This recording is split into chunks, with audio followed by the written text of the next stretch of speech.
Hi hello నమస్తే అందరికీ welcome to my channel. ఇప్పుడు మనం చెప్పుకోబోతున్న స్టోరీ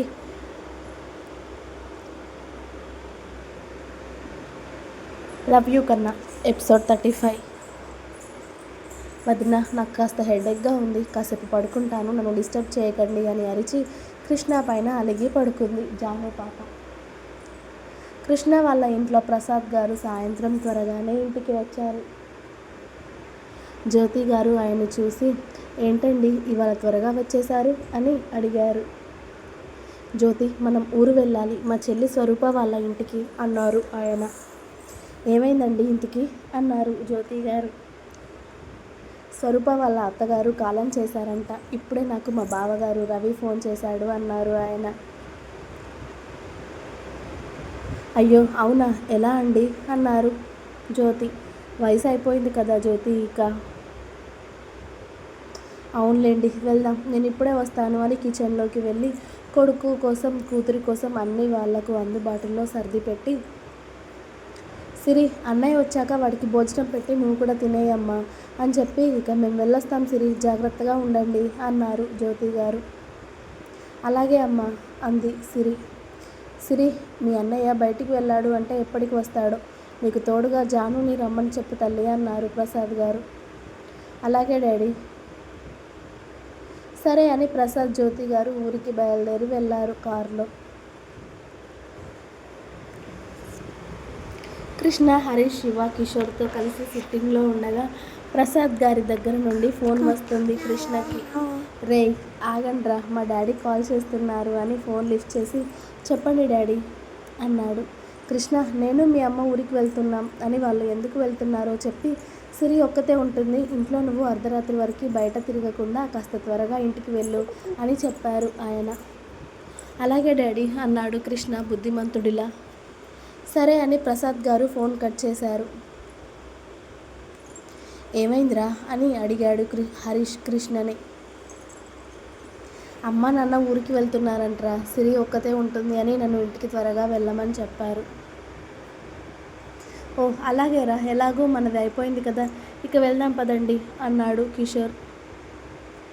ఏరా, మంది అయిపోయిందని వెళ్దామంటున్నావా లేక మీ ఆవిడ ఫోన్ చేసిందని భయపడి వెళ్దామంటున్నావా అన్నాడు శివ నవ్వుతూ.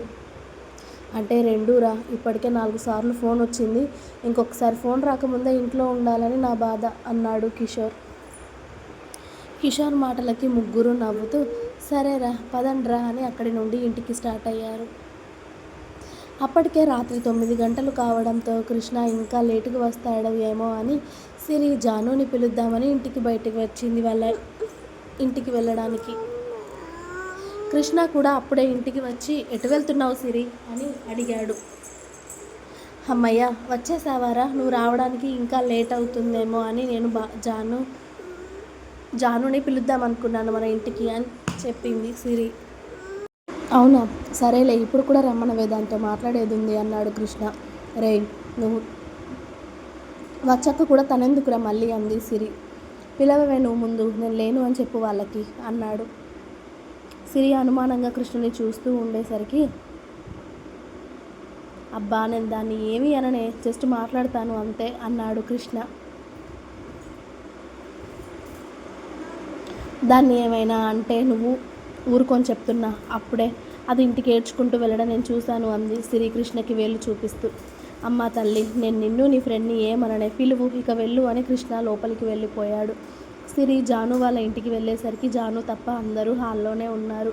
అప్పుడే భోజనాలు చేసి హారిక సిరిని చూసి, సిరి ఇప్పుడొచ్చావేంట్రా ఈ టైంలో అని అడిగింది. అది అక్క, అమ్మ నాన్న ఊరికి వెళ్ళారు, అన్నయ్య కూడా ఇంట్లో లేడు, జానుని నా తోడుకి తీసుకెళ్దామని వచ్చాను అని చెప్పింది సిరి. అవునా, భోజనం చేద్దురా సిరి, జానుని తీసుకుని వెళ్దు గాని అన్నారు సుజాత గారు. నేను ఇప్పుడే తినొస్తున్నాను ఆంటీ అంది సిరి. అవునా, నేను జానుని పిలుస్తాను ఉండు తల్లి అని సుజాత గారు జాను రూమ్కి వెళ్ళి డోర్ కొట్టి, జాను సిరి వచ్చిందా నీకోసం అని పిలిచారు. సిరి పేరు వినగానే జాను బయటకి వచ్చింది. జాను, సిరి ఇంట్లో ఒకతే ఉందంట, నువ్వు వెళ్ళు తనకి తోడుగా అన్నాడు ప్రవీణ్. అలాగే అన్నయ్య అని తన మొబైల్ తీసుకొని, పదా సిరి అంది జాను. అప్పుడప్పుడు సిరి కూడా జానుకి తోడుగా ఉండడం వల్ల జానుని ఇప్పుడు పంపించారు వీళ్ళు. ఎక్కడికి వెళ్ళారే ఆంటీ అంకుల్ అని అడిగింది జాను సిరిని. ఊరికి వెళ్ళారే. ఎందుకు? ఎవరో పోయారు అంట, అందుకే. ఓ ఓకే అని ఇద్దరు ఇంట్లోకి వెళ్ళారు. వీళ్ళు వెళ్ళేసరికి కృష్ణ హాల్లోనే సోఫాలో కూర్చొని వస్తున్న జానుని చూస్తూ ఉన్నాడు. జాను కృష్ణని చూసి, మీ అన్న ఉన్నాక నన్నెందుకు పిలిచావే అని, నేను వెళ్తున్నా అని వాళ్ళ ఇంటికి వెళ్ళడానికి వెనుక తిరిగింది. ఓయ్ ఎక్కడికి పోతావే అని కృష్ణ ఫాస్ట్గా వచ్చి జాను చేయి పట్టుకున్నాడు. సిరి, మీ అన్నయ్యని వదలమని చెప్పవే, నేను మా ఇంటికి వెళ్తాను అంది జాను. అబ్బో మీ ఇల్లేంటే, ఇది కూడా నీ ఇల్లే అన్నాడు కృష్ణ. సిరి నువ్వు చెప్పవే వదలమని అని అరిచింది జాను. ఏంటే వదిలేది అన్న కృష్ణ జానుని ఇంట్లోకి లాక్కొచ్చి డోర్ వేసేశాడు. సిరి ఏమో వాళ్ళిద్దరిని చూస్తూ ఉంది. ఇంకా ఉంది. మీకు నా స్టోరీస్ నచ్చినట్టయితే ప్లీజ్ లైక్ చేయండి, షేర్ చేయండి. అలాగే ఛానల్ని తప్పకుండా కొత్త వాళ్ళందరూ సబ్స్క్రైబ్ చేయండి. Please subscribe my channel. Thanks for watching my video. Bye bye. Please like, share and subscribe.